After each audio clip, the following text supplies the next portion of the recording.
Mom, you okay? Yeah, yeah, I'm fine. I was just thinking about this dream I had when I was a little girl.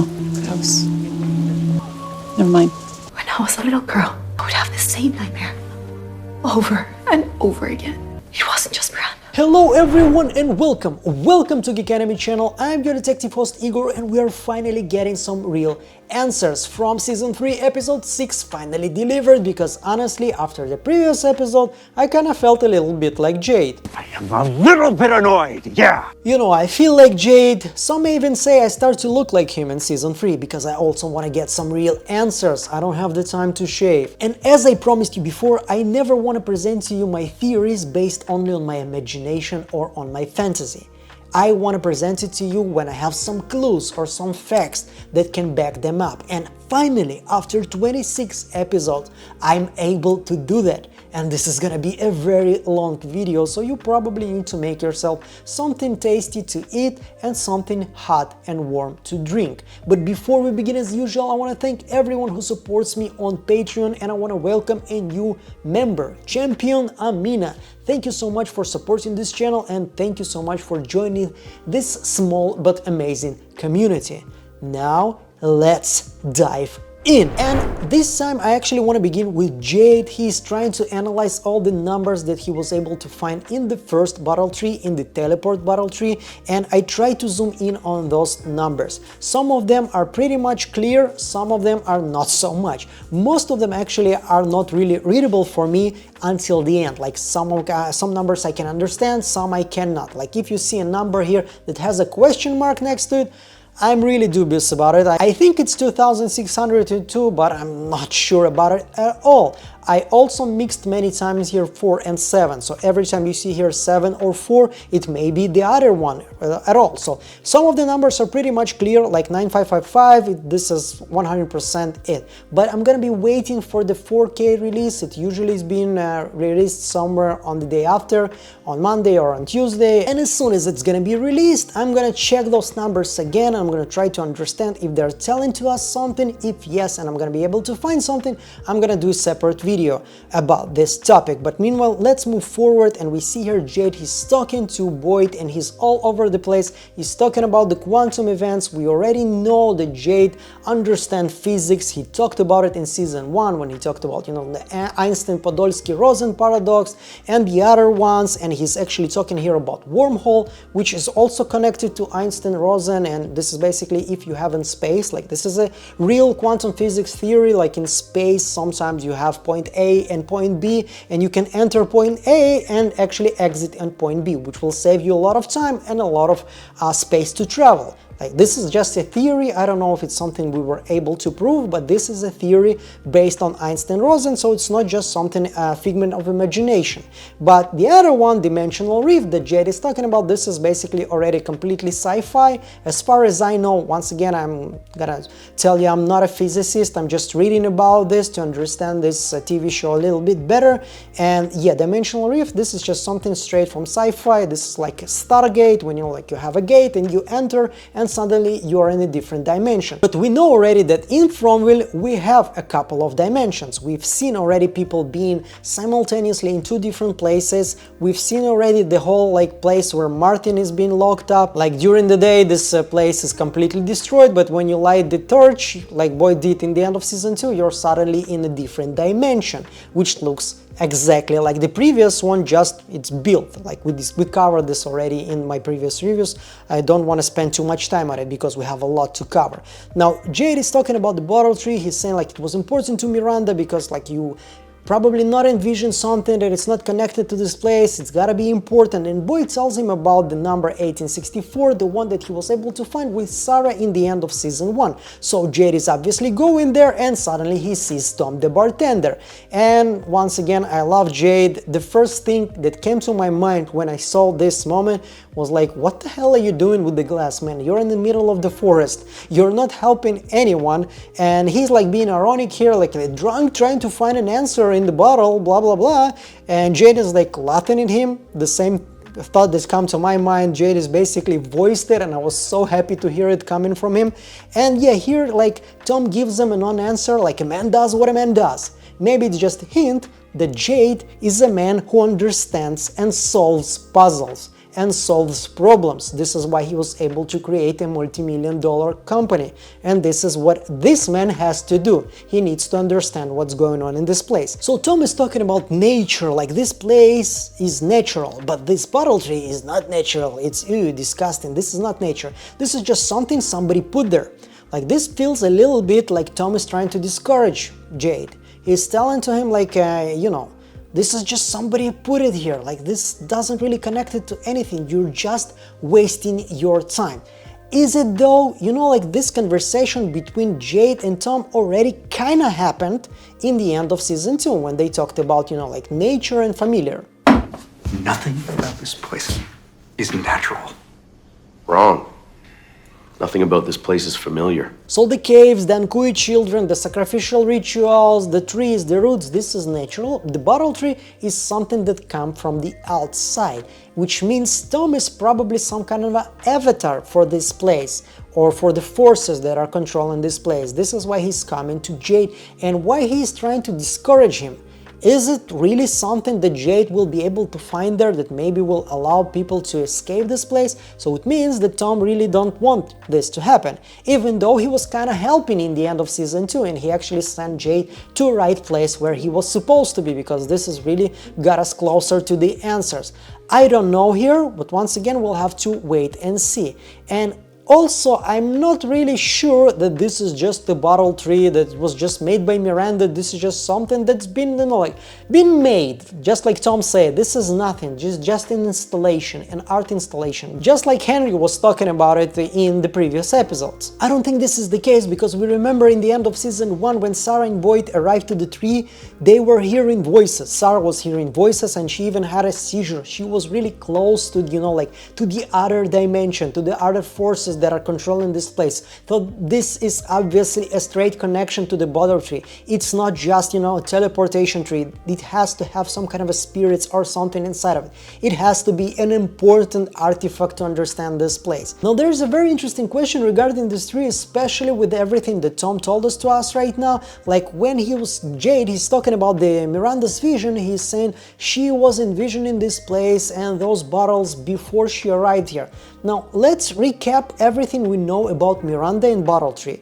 Back before she disappeared, my wife, Miranda, started hearing voices. She said they were children calling out to her. Locked in a tower somewhere, crying out to be saved. She was terrified of it. Gets us 2 hits of acid. That's when the voices started. When she started seeing things, she painted everything she saw. She said it was like she'd been chosen. Now after that, in the art already, Henry shows Tabitha the bottle tree, and as you can notice, no papers inside of them, no, nothing, they're completely empty, and we understand that she was an artist and she was doing some kind of installations all over the town.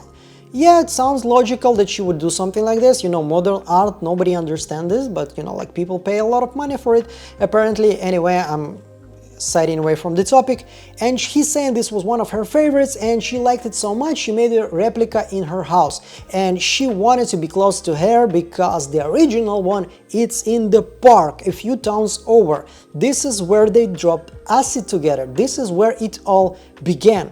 So let's try to figure out what's going on here, like if we are talking about the events that are happening here. So we have like Miranda, she made the first bottle tree, she was just an artist, she was doing some bottle trees, this is her vision. And then she took some acid with Henry, and then she started to hear in the Ankui children, just like Henry said, when she started to have connection to this place. The first thing she was actually hearing was the Ankui children. And then she entered Fromville with Victor and Eloise, and then she replicates the bottle tree with numbers inside, because she made them outside and then she was the one to replicate them. This is one possible sequence of event here, but maybe it's a little bit different. Maybe She took acid with Henry just next to some kind of a tree. That's all, just a tree. And then she started hearing the Ankui children and she started to have some visions. And then she made the bottle tree based on those visions. Like she saw the bottle tree and she was like, yeah, I'm gonna make one from the tree, on the tree that was like the beginning of everything. And then she entered FROMMGM after all of her installation, and then she finds the same bottle tree there. Like those two possible sequence of events, both of them are equally possible in my mind, but it also felt a little bit from the way Henry was talking about it, it felt like the first one is more likely, that the bottle trees were actually made way before she started to having those visions, because otherwise he would probably say something like, yeah, you know, like she started to see some visions and then she made a lot of art installations based on them, just like the drawings. But it kind of felt like he was talking about their previous life, not connected to the whole tragedy, like she was an artist. She was doing art installations. It's not something that's connected to her being in this place. It's not something her connected to hearing Ankui children. This is just something that she was doing. And we know already there's a lot of connection between the, the outside world and between FROMMGM. Just like with Bacta and her grandma Lullaby, that was somehow also present in FROMMGM. And not only present, it was also very important to saving some people. So there are some connection here. Maybe this place replicates the outside world, our world, at some kind of different, fucked up way, like the dimensional rift. This is just another dimension, just like Jade was talking about it. But, this is not a theory, this is just questions. So anyway, we're moving forward, and Tom is talking about his visions. He's saying to Jade, like, what if Miranda had visions? You're also having some visions, and they're not really important, the Civil War soldiers, the guy crushed by the rock in the root cellar, they're just visions. And Jade is getting angry and he's saying, yeah, you're right, maybe it's just a waste of time. Now, here, if you watch some TV shows and movies in your time, you know already it's not a waste of time. As soon as the character says, maybe it's all a waste of time, you can 100% be sure it's not a waste of time. It's gonna bring to us some answers. And obviously those visions with the Civil War soldier and with the guy crushed by a boulder, also very important, because the visions that Jade is seeing, this is probably most likely something that actually happened in this place, in FROMMGM, memories of something that basically happened here. Now, bear with me a little bit more. I actually put all of the explanations of FROMMGM with the numbers, with the bottle tree to ChatGPT, and I asked him, like, what are you thinking about it? What comes to your mind, based on those numbers, based on the trees, based on what I told you, how people get to this place. And he told me that maybe those numbers are sequences of memories. There are some kind of memories that being stored in this place, and with those numbers you're actually being able to access them. Now, once again, I'm not telling you that this is a theory, but this is obviously a possibility. I have no idea how to explain how 9555 is actually a memory of something. Of a year? Probably not, like 9555, this is a very, very distant future, and it's gotta be probably utopic or something like this, or anti-utopic, whatever. Probably not something we're gonna be able to see in this show. I don't think it's dates, but it may be some kind of codes or sequences for other people's memories. Even when we talk about the Civil War soldiers, the first time Jade saw them, they were next to the tree without bottles, but all of the dead people, they were kind of hanging on the tree just like the bottles. So it maybe have some kind of a connection. But as I told you, Jade is a little bit annoyed because he want to get some answers, and like we all do, and we have finally some motivation from Tom. He's saying basically that you are Jade who built a multi-million-dollar company when everybody told you you're not supposed to do it. So that guy had a thicker skin. So you probably, if you want to solve this place, you probably should sober up and give this guy a call. Like basically remind yourself who you can be. So yeah, probably this is the motivation that Jade needed. We're gonna see it hopefully in the next episodes, and I really hope he's gonna be able to solve this place. And meanwhile, we're finishing with Jade and we're moving to Tabitha. In my opinion, this is the main story arc, and you're probably gonna understand why I put it the second and not the last. So we have like the argument between Jim and Tabitha, and it felt a little bit like, if you've been in a couple, sometimes you just have to fight, you need to clear the air, you need to tell exactly what you're feeling, because if you let it eat you inside, from inside, it's not gonna be very healthy for your relationship. So they're like, can't sleep, and as soon as like Jim hears that Tabitha had a nightmare, which is probably very important for us to understand this place. This is an eye roll. He's like, she wants to talk and I want to sleep, and like Tabitha is fighting him. Basically, there's like an argument for the sake of argument. They're fighting for the sake of fighting basically here, and she is saying to him like, you're always saying the right thing, and we already had this conversation in season 1 when Jim was like telling them all the time, it's all gonna be okay, it's all gonna be alright, and they already had this fight, and now they're having it again. But Jim is getting angry. He's like, you want me to read your mind and you want me to tell you exactly what you want to hear. Once again, probably some of us been in this place, and there's like some kind of a sewing machine behind him. I actually trying to find it. It's basically some post in Facebook told me this is from 1965. I wouldn't put a post on Facebook, just, you know, like 100% concrete proof. But still, it's probably, you know, it's the best I was able to find. Anyway, we're moving forward, and I kind of missed this point, Jim. I don't remember you holding their kids together, like your kids together, well, while Tabitha ran off. I remember you like going around the place and like really fucking this up, and like basically your kids were doing whatever the hell they wanted to while you were like gathering some potatoes, tomatoes in the village. So, you know, whatever. Anyway, we're moving forward, and there's like the monsters are pretty much excited, they're fighting. I don't know if it's connected. It felt a little bit like this place is trying to remind them, like, what the hell are you doing? Do you forget where you are? You have a lot of problems without, you know, trying to tear each other apart.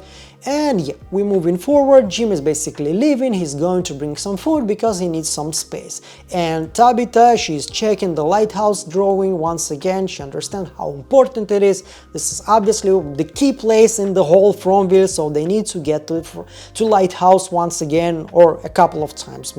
Anyway, like Julie here is like, where's Dad? Blah blah blah. Nothing changed. Yeah, you're still divorcing, and we're children of divorce. Didn't feel like important, and so the conversation between Tabitha and Donna was not really important to understand this place, but let's cover it quickly. She's basically talking to Donna. She's saying that she was the one to see how he entered the tree, and we know that they were like for 2 years together in this place, so we have some kind of a timeline. And once again, hats off to the actress that plays Donna, the way she acted when Tabitha, sorry, hugged her. Like, first of all, like, surprise, what the hell are you doing? I'm not really used to people hugging me too much. And then she, like, for a brief second, lets us see what the hell is going on inside of her. Like, this is just for a second. This is just me, like, you know, sitting there trying to find the screenshot and, you know, like being quick on my keyboard. So yeah, amazing acting. But, you know, like after that we see her angrily throwing those rocks to the pool. She's basically covering Dale.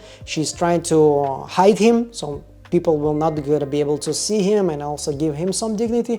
But it kind of felt a little bit like, why they're showing it to us? Why during the whole season 3 they're showing us Donna is being broken, more broken and more broken? Something very similar we have already seen with Fatima in the beginning of season 2, when she was completely over the place. She was very, very broken after the massacre in the colony house, and then like getting to the place when she feels that she is pregnant. So maybe they're actually showing to us through Fatima and through Donna what happens to people that are completely losing hope in this place. But when Tabitha comes back home, we can see that Ethan is reading some kind of a Chinese book about herbs, flowers and shit, and it's on Chinese, so he's probably just looking at some pictures. Maybe it's gonna be relevant somehow, maybe not. Anyway, we're moving forward, and he's talking about like, in the beginning, when they arrived to this place, there was like, they were all pretty happy. Everybody was too scared to be angry at each other. It kind of reminded me of this conversation we also had in season 1. When I get home, I want us to be happy, like we are here. We never play games around the table at home. So he wishes it could be like that again, and then suddenly they hear thudding, creaking, and never mind that this is the same like choice of words that they used for the sound that they were hearing in the village, you know, when Kenny and Jade and Christy was there, and also when Kenny and Jim were there. So maybe it's not exactly connected, but those sounds are very, very similar. It kind of made me think that probably the same sounds that we are hearing in the village in episode 1 and episode 4, I think, episode 4, yeah, This was also the Ankui children. They were just, like walking around this village during the night.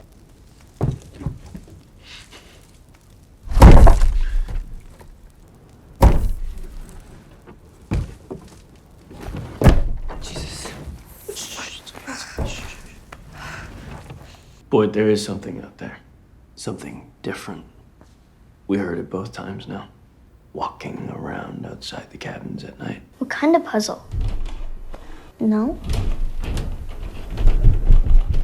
This was something different. Just like Kenny said in the previous episode to Boyd, this is something different. Something else just walking around the forest. What is different? What can be there? Spiders? I don't think so. Giant spiders? Even less. Maybe it's Ankui children. It sounds the most logical explanation to me right now. What the hell are they doing during the night? So when Tabitha gets up, she sees the Ankui children, and one of them, actually two of them, don't have any scar. This one, I remember this kid also from season 2. Even at this moment, he hadn't have a scar on his forehead, but this one has a scar where they are supposed to have a scar. So also, like, check their clothes. They are very like this material, the color of this material. Just remember this. It's probably going to be important later in this review. So, like at some moment, Tabitha and Ethan was like, let's get the hell out of this place. It's way too creepy inside. And we're getting back to Jade. And Jade is trying to figure out the numbers. He wrote all the numbers in one piece of paper, and he wrote all the digits in the other piece of paper. And he tries to understand how they are connected. So turns out there is a second bottle tree. Yeah, and not only that, but the messages in the bottles, the numbers, they're basically the same, and some of them are actually repeating over and over again. So it means there is some kind of a pattern here. It has to be some kind of a pattern, because otherwise it wouldn't be just random. All of the numbers would be random, but if they are repeating themselves, it has to have some kind of a pattern. And he understands, like, somewhere in these dates, in these numbers, this was a very weird moment for me, like, still you think this is dates? You have only one number that resembles date, like 1864, in the numbers that we are seeing in the bottle tree. I'm not talking about the lighthouse right now. The rest of the numbers are 9,000, 5,000, 4,000, 2000, 1974. It doesn't look like years. So I don't know why he still thinks it's dates. Also, if it's a month and a date, you don't have a 52 of 24. Whatever month it is and whatever date it is. It doesn't exist. So it was a little bit confusing moment for me, but anyway, we're moving forward. And as basically what I told to you right now, Jade is talking to Ethan and he's explaining him about a puzzle. Hopefully Ethan will be able to bring some kind of an insight about him. He's telling some of the numbers repeat, so there's gotta be a pattern. Now another interesting thing here is that Ethan notices that 2 on this one is backwards. Same thing with the number 7. So 2 and 7 are backwards, but not all the time. Sometimes they are normal, sometimes they are backwards. So this is a mirror theme, and the mirror theme repeats itself many times. We talked already about the 2 dimensions. They are being like, like the upside down in the Stranger Things TV show. You have this place, you have this dimension, you have the other dimension that's very similar, but simultaneously it's not the same. It's just a mirror. And maybe this whole place is some kind of a fucked up mirror of our reality. I don't know, we will see, but once again, those kind of digits being mirrored here once again brought me to this theme. Now what can it mean? If it's some kind of a coordinates, like some of us actually think about it, like this is maybe, like a 24, 52, this is a place on a map where 24 and 52 are like intercepted, and this is the spot where you're actually gonna get in if you're getting inside a bottle tree. It doesn't work exactly for me, because there's also another bottle tree without the teleport, so why there are numbers on it also? Maybe it was a teleport tree and now it's not, I don't know, but it doesn't really work for me 100%. But if it is, then maybe, like when you write the number, like it and say it backwards, maybe you're basically trying to tell the tree to send you to the other dimension, to the mirror dimension. Suddenly, Tabitha sees a voodoo doll, and it kind of springs some kind of a memory for her. She remembers seeing those statues already before, and we are seeing some little girl. Like, this is not Eloise, this may be Miranda or something like this, but this is definitely not Eloise. Those are 2 different actresses. This is Vivian Crook, and Elliot Cluse or something like this was playing Eloise. So those are different girls. Also, when we look at her, It kind of feels like she's from way before. Look at her clothes, they are very, very, you know, like medieval, ancient time, like a couple of hundred of years ago, which can basically, you know, like makes us assume that this is something that was a beginning for this place. So Tabitha remembers it, and it basically raises a question, like, did she time travel? Was she actually a child of 150605 or whatever, or 1506 like we've seen in the lighthouse? Or it's completely something else. Like here, she's talking about the 3 red stones. Obviously, it's basically telling us this is important. The 3 red stones with the girl, we've seen them with the girl here in the episode, and we actually see her like she's trying to play with the dolls, she's curious about them, and she hides from something, and then she screams. Now, you can assume here that she's being attacked by something. Okay, like maybe a monster, maybe somebody else, or maybe it was a very like exciting way to play with her mother. And this is actually my theory here. She's basically playing with somebody. She's playing with her mom, she's doing some hide and seek, and then she's like catching them, and she's like screaming, oh no, like the scream of terror, and mom is like trying to catch her. Probably something like this. I kind of feel like I've seen something like this in TV shows already, when they're like showing to us some kind of memory and it feels like this is something horrific, like somebody's being attacked, and when we get a full picture, the full memory, we understand it was just some kind of a game, something playful. Obviously it can be other way around. It can be that somebody really attacked this girl and something terrible happened to her. Maybe. Anyway, when Tabitha keeps explaining, she tells us that when she was a little girl, she was having the same nightmare over and over again. So it maybe means that this is not her in the dream. She was just dreaming about some little girl. So this is a nightmare, this dream was sent to her by somebody, just like it happened to Miranda. Like just like Miranda was having some visions, Tabitha was having some visions in the beginning, before she arrived to this place. She is the chosen one. You remember when we talked about it, like, yeah, you know, like Tabitha is not a chosen one. She never heard about this place. She heard, she saw the nightmares, she just forgot about it. And she didn't connect this place to the Fromville, to her nightmares. Just like in the beginning of season 1, not the beginning, episode 9 I think, or episode 10, when she had the vision of the lighthouse, it felt a lot like it's a memory, like she's been already in this place. Maybe it's somebody else's memory, maybe it was something that was sent to her by the Ankui children, by the boy in white, by somebody who basically wanted her to come and save those kids from whatever is hunting them. So let's try to speculate a little bit. First of all, let's remember Abby's dream. You know this moment? Mom, you okay? Yeah, I'm fine. I was just thinking about this dream I had when I was a little girl. Never mind. So Abby's playing with her jewelry here, and she's talking about, you know, like, I just remembered something like this dream that I had when I was a little girl. And yeah, we have like 3 chosen people already. Most 100% we have Miranda, when we have Tabitha. Most likely also Abby. You know, this moment kind of hints you that she was also the chosen one. All of them are mothers.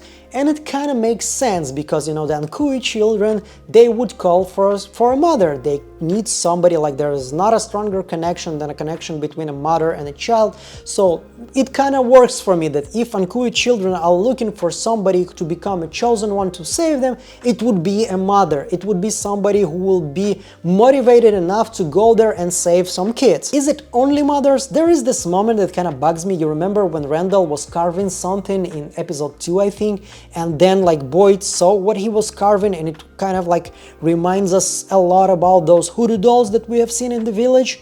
Maybe Randall also have seen something about this place. Maybe all of them are chosen and they just forgot about it. I don't know. Or maybe Randall have some kind of a connection to this place through the cicadas.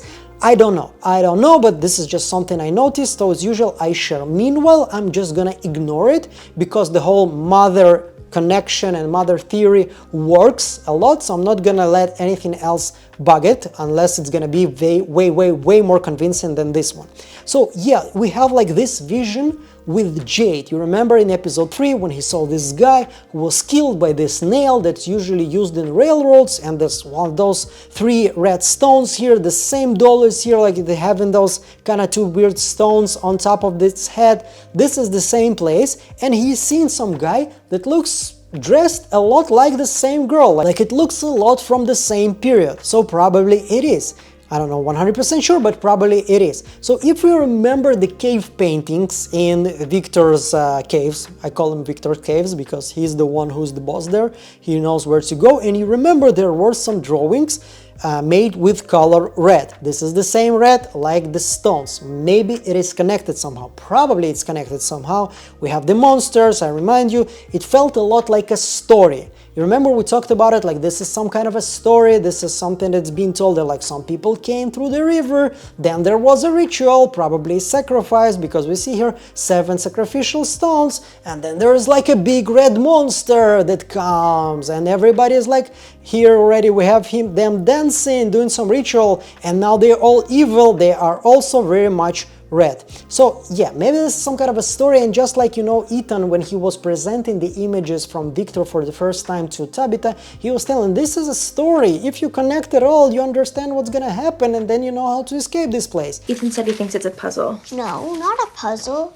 A story. And once we figure out the story, we'll know what to do next. That's how it works. Probably connection here. The lighthouse is also red. The moon and the sun are also red. I think this is the sun, I think this is the moon. I'm not 100% sure, but it kind of seems logical to me. And we have this guy who's drinking blood. He's drinking some kind of blood. This is definitely blood. You can see it, like the liquid is very, very thick here. So yeah, he's drinking blood. It smells, it screams like sacrificial, some kind of sacrificial ritual, so probably it is. So let's start to build some theory. My opinion, like a while ago, some uncool children, they used to live in this village, the one that Kenny and Jim found. You know, we have the thumping sound, we have the girl wearing similar dress to the one that uncool children are wearing. It's very, very similar. The cloth material are kind of similar. So maybe, you know, like this is the original place where those kids were living when they were alive. So at some point they were sacrificed by the people they used to live with. Like the dude drinking blood, the 7 stones. Like think about it, if this guy who was drinking blood is this girl's father, which he may be, maybe he went insane and he wanted to kill his daughter, and like the mother probably protected the daughter and she used this railroad nail and she killed him. Or maybe it's something else, maybe the monsters that arrived or somebody else, they were actually like overpowered this girl's father and they used the railroad nail to actually kill him. But it kind of doesn't work for me because we see him drinking blood. You don't drink the blood of your children's, you don't drink blood at all, but especially not of your children. So I think it's probably something else. I think this is maybe her father, her uncle, somebody who's close to her. So he basically tried to kill her or kill her. So this sacrifice that was made with the 7 stones, after the people arrived with the boats, like it was written in the cave, the sacrifice released some kind of a curse that created the monsters for protection. Like when, like the Tom's speech when he's talking about a, you know, natural, like we talked about this moment. This is not a natural. Yes, this is natural. This is just not familiar. You're gonna protect your heart and your brain in the most safest of places, and this is why, you know, you have to go to the caves. So what do we have in the caves? We have the monsters. The monsters were probably some kind of a creation by the curse that the Ankui children that had been betrayed by their own released. Okay, they were like screaming, Ankui, Ankui, you remember, to the trees, to the root trees. So this is something that probably released some kind of a curse, and this is something that created the monsters. And this is why the monsters are so childish and simultaneously so brutal. They want to play, they want to do some games just like kids, but they also kill everybody because, you know, like they want to protect the Ankui children, they want to protect the creation of this ritual, of this sacrificial ritual, which is the, you know, like probably the monster, the cicadas. Like the course released the something evil that feeds on hope, the cicadas, and something that controls them. And this kind of evil thing simultaneously with the monster, this is something that keeps bringing people in because it feeds on hope. So there is the child-mother connection. We talked about it, like children can choose a mother to save them. They are choosing it every time, and we've seen only father them, so he was probably killed by mom. So like this is the cycle that repeats itself. During every cycle, the Ankui children have the ability to choose some kind of a mom from the outside. She is the chosen one who needs to come to this place and save them. Like this is what starts the cycle, and people are starting to get inside until at some point the mother arrives and she has a chance to save them. This is, in my opinion, what actually happens there, and it's based on what we have seen already. But now let's move to the Fatima storyline, and we kind of realize that in the ambulance there was a portable ultrasound, which Christy tells to Boyd, and then Boyd goes to Fatima, and there's a nice moment there when she's like trying to protect her stomach, her belly, when Alice is talking to her about like, like telling to Christy and all of that. She really wants to protect her baby. Every mother will understand her in this situation. I don't think there is a stronger feeling on earth than a mother who wants to protect her baby, her child, especially when it's in the womb, and all you want is just to be okay. So when Boyd comes, he's like those witnesses, like, oh, did you hear the good news? And this is kind of a bad news. When he goes out, he's like, we can see that he's really tired. Like if he had something good, he's gonna have a grandson, and then he hears those kind of news. It's difficult on the character. Anyway, like this moment, once again, hats off to the actress. She played this moment 100-200%. I felt it. It was emotional for me. She didn't want to see it, like the way she protects herself with her legs, her belly.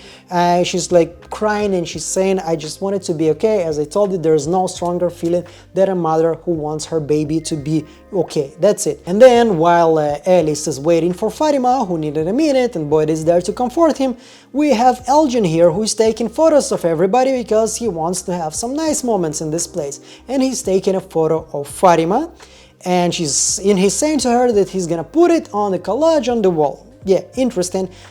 We're gonna come back to it. Then we are seeing the ultrasound results, and when Christy is checking them out, we kind of understand that there's the uterus, but it's nothing inside of it. You're not pregnant. And Fatima is getting crazy. She's saying to him, there is something inside of me. I need you to find it. So I had to rewatch season 2 because like there is a theory that Fatima is turning into a monster. Because like she's eating raw food, she's eating not raw food, she's eating spoiled, bad food, and she's eating blood, drinking blood. So yeah, it's kind of monster-like behavior, but there's a theory just because Smiley was killed, there needs to be a replacement, because you need to have the same amount of monsters all the time. But it doesn't really work, because when Smiley was killed, Fatima just asked for the pregnancy test. Okay, so if she is pregnant, you kind of understand it before you ask for the pregnancy test. So what usually happens? You kind of miss your period, then you do a pregnancy test, and then you understand you have 2 lines, which means you're pregnant.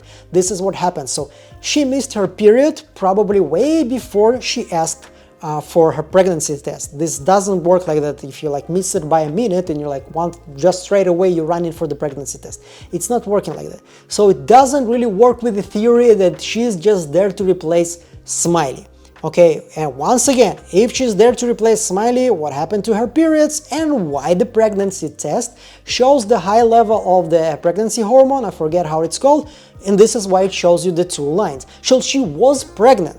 Now, once again, remember the episode 6 in season 2, when they were talking about Boyd's, worms. Nobody have seen them, nobody, like nothing is there. And suddenly all of them are seeing those worms inside of his body. Like the 2 dimensions between, like the supernatural and natural combined suddenly, and they can actually see them all. So, like, who can be pregnant if not Fatima? And right away, the connection between the theory that Fatima is the girl in the kimono started to work here for me, because like when we move here to the image, we see that this kimono girl, she comes to Fatima, she's right behind Fatima, like she's tailing her, she's always with there, and she's telling to Elgin, help me, I can save you, I can save all of you, I can help you go back home, please listen to me. First of all, if somebody comes to me like that and tells me something, this person is probably going to be punched. This is not how you tell somebody something truthful. This is how you manipulate people. I'm not 100% trusting her, but I kind of think she is also a mother, also a chosen one from this place from a very previous period, way before Miranda. And she died in this place, and this is why she asks for help. Like, this is a lot of images of ghosts, especially women asking for help, and it's usually connected to children. I don't know how, but it's probably something like this here. So she is also probably a chosen mother by the Ankui children. Otherwise, she's not connected to the story at all. She's just, you know, a ghost. Suddenly you have a ghost in this place, not connected to anything else. What are you trying to build a new show inside of an existing show? No, but now I can actually see that she is also probably a mother. She's also probably a chosen one. And Clara again, I'm very suspicious of her. I'm very, very suspicious of her. I don't know if you have any reasons to be, but it's like she's everywhere. She is everywhere, and suddenly in every moment we can see Clara. And she's like helping Elgin, whatever, and he can see already that this image of the ghost disappeared. So we move into the three who were kidnapped and Kenny. We have the moment with Mariel and drugs. You know, Kenny bringing some drugs from the ambulance and she's taking them by herself. He's offering her help and she's like, no, no, no. No, I wonder if it's not a moment that kind of implies that maybe she didn't stop using. She wants to use, she just doesn't really want anyone to see her. And yeah, she's like, thank you, she goes. You know, Kenny have this moment with Boyd. He finally doesn't really want to talk about it, he's not whining. And there's a connection finally between Mariel and Randall. They're talking about like this moment, and we can see that Randall, as usual, he's been very, you know, like antagonistic. He's like, no, like, what the fuck do you want? Blah, blah, I'm a bad guy, whatever. And this moment, the mirror. Once again, we talked about mirror, the numbers are being mirrored here. We have the talisman when there's like a person who is mirrored through something. We have the 2 dimensions. We have right now some mirrors for Randall, and he kind of reminded me of Monster here. Even like, you know, the Heath Ledger Joker had similar, very similar scars to him, and he's looking at himself and he's probably seeing the monster, and it kind of reminded me once again this moment with Fatima when she was like, you know, spitting blood from the pregnancy. This is the moment when they went to Christy and Mariel for the first time, and also this moment obviously in the same mirror with, what's her name? I forgot her name. You know, the monster with the Virgin Mario. Anyway, there is something with the mirrors. I don't think that Randall and Fatima are turning into monsters. I don't think it is, but maybe it is. Anyway, we see like, you know, like Julie is trying to smoke. She's a snooly dog. She's smoking some weed, and she's basically, you know, being a teenager. So she's being bested by Kenny, and she tells him like, the reason you cannot find the things that were important to you and your mom is because we, as guests, especially my dad as guest, he kind of behaves not like a guest. He takes the stuff that are not belong to him and he moves them from one point to other point. So yeah, Kenny had the what the fuck moment here. He was like, okay, yeah, I'm gonna let it slide, but it doesn't really sound like normal people would do. Anyway, like he enters this place and he understands this is the place where both of his parents died. Like the only thing that keeps him here is the memory of his parents, and it's not a good place to be in. So he goes to Donna and he asks her to go to the colony house, and they talk about some parties.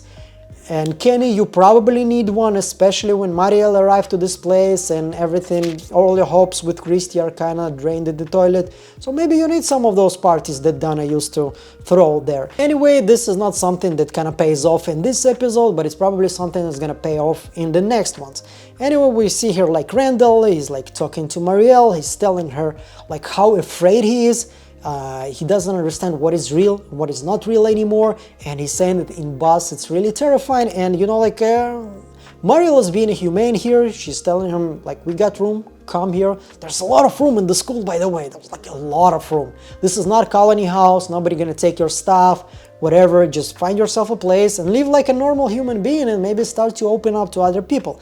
Just like here, you know, like Julie comes to him and she tells him, once again, they have some kind of a connection after the traumatic event that they both went through, and Julie asks him if he's moving out, and like she tells him like what I do in order to make myself feel better a little bit. So yeah, Randall's down to it also. Anyway, we have the last storyline here, and this is Victor and Henry. Whew. So Henry is playing with some really old-ass toy, like really old. You can see that this is very, very old even for Victor. And we hear about some Mrs. Davis, somebody who used to live in this place when Victor was small and it belonged to her. So she bought it for her son, and he was very sick, and she saw the car in the back of the magazine, and she went for a long trip just to buy this from the only store that still saw this. So like her son was very sick, just like Thomas. Well, Thomas wasn't sick, but he also died, so we have like dying children thing repeating itself. And then she saw the tree before she got home. So once again, kind of works with hope, but a little bit different. Until this moment, everybody who was coming to this place, except of Donna and Christy, had the same pattern. They were waiting for the new life, you know, Boyd with the boat, you know, Matthew's family with divorce, you know, Jade with selling multi-million-dollar company, Bacta with, you know, like finally finishing her tuition and going to work. Everybody had like, you know, big hopes for a new life. Kenny there with his father, like he said to himself when he finally were able to find him and we were driving home, I felt like this is a new page in our life, you know, like the new beginning. Everybody had this new beginning hope in front of them, except of Christy, who was just driving to see her fiance, which can be interpreted as a hope for a new life, but it was after the proposal already. I don't know, it doesn't really work for me 100%. And also Donna. Donna was just on a hunting trip. No hope, nothing at all, or she's hiding something from us. This is not a hope for a new life. This is a hope to do something nice for your child who's probably not gonna survive. Maybe it's a hope that this is something that will help him to be positive and this is how he will survive, but it's a stretch already. So it works with a hope, but it breaks the pattern. Anyway, we're moving forward, like a nice moment between Victor and Henry. Henry felt at this moment that Victor is trying to brush him off, because a lot of people feel like that. Victor is very, you know, like keeping his distance from people, and he explains to him like, the reason I'm telling you this, don't come with me because I don't want you to get hurt, but you could walk with me a bit if you want. This is a very sweet moment. Once again, this actor hats off. So they come into the caves, and once again another very sweet moment that Henry says like, if we're gonna die, we're gonna die together. I'm not losing you one more time. I just got you after like 40 years, so whatever you want to do, I'm there with you. So they're going inside. They're gonna use the toy soldiers as, you know, like markers. Why not to use rope? Way better, and we know that Victor has a lot of rope from season 1, but okay, like, so when they come into this chamber where the Victor and Tabitha were in the beginning of season 2, suddenly nothing is there. Jasper was there, but no, he's not anymore. Not the suitcase, not the wheelchair, nothing, not the baby stroller, nothing. So they keep looking, and there's water dripping. Now, not all the caves have water dripping. Usually it's because there's a lot of rains outside, or there's because a huge body of water somewhere near. And we know there is, you know, next to the village, and we know they're the first probably people that arrived to this place, they arrived by boats. So this is just something I noticed, and as usual, when I notice, I share. So when they go into this new place, where Jasper is sitting and doing some freaky tea parties, we can see the suitcase from before, the bird cage, the baby stroller, the wheelchair, it's all there. And the clock, finally clock that doesn't move in this place, you know, the same time from season 2, thank God. And we have the, you know, like Jasper sitting there, and here we had a very what the fuck moment. Like, we had the mechanic guy, just like in season 2, he was there next to Jasper, and he was waking up just when they saw them. Like, this image, this drawing, this is a little bit new. But at this moment, when Henry finds something, some kind of a scarf, I don't know, what is this, short, something like this, I'm not very good with clothes, and he understands that this is something that belongs to Miranda, we can see this monster kind of wakes up and tries, you know, like to get to his human form, but this one is already in human form, and she's very awake, and she's like very much alive, and she's talking to Victor, and she's saying to him, you know, Victor, if you keep coming down here, one of these days we'll make you stay. So this breaks a lot for me, because we all thought that during the day monsters sleep. Closer to the night, they start to awake because like the sun comes down. This is what triggers them to become human, go out and like human-like, go out, start killing people. But we see during the day, one of the monsters are getting up just because they took Jasper. This is probably something that triggered him. And the other one is completely awake, is already in its human form, and she's actually talking to them like, you know, like a normal monster, like those monsters during the night. Anyway, when Henry comes back, he's saying something that kind of bugged me. He's saying like, that thing, its voice, and Victor didn't let him finish. What about its voice? It was human-like? It's not a big surprise. Is it something familiar to you? Is it Miranda's voice? Probably not, because then Victor would recognize it too. But it has something about its voice that bugged Henry so much, and he didn't elaborate, and it bugged me a lot. And here, like when Henry asked, why did they take something that belonged to your mother? Once again, Victor's saying they just like to take stuff. So all of the things that are inside the caves belong to somebody else. Those are the things that belong to people who lived in this place. So the bride dress, the birdcage, the wheelchair, the baby stroller, this is something that all belong to people that used to live there with Victor probably, because it's all feels from his period of time or before him. And like here, when we move forward a little bit, like he's talking about Jasper, he knows things. He told Christopher a story about this place. So Jasper knows about this place. He knows what happened here. He knows what is the trigger, what started it all. The story about this place, basically explaining this place. Now, what is interesting here, another thing is a map, the blue map. I didn't notice it before. I don't know if it was there. And we can zoom in a little bit and we can see that this is definitely, Fromville. It is round.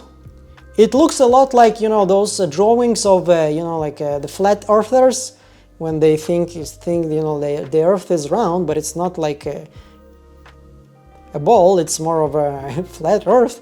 And we can see that there's a big sun and there's a big moon. In the previous images, you can see them here, like there's a sun, there's a moon. And here you can see this is definitely our, there's the model, there's the sign, there's like the houses, there's the colony house a little bit outside, there is probably the village that Kenny and Jim found. So this is the place, and we can see that there is no exit. We can see the lighthouse is somewhere here, like here is the lighthouse, and we can see that there is no exit at all at this place. Now, I don't know if it gives you any more information that it gave me, but I'm so happy that at this moment I can already theorize about what really happened in this place, what started it all, and I'm way more excited about the left 4 episodes. I think they're gonna be awesome, and if you want to support this channel, you can do it in any way you want. If you don't want, just by watching this video until the end, you supported it a whole lot. So thank you so much, and I'm gonna see you in the next one. Bye!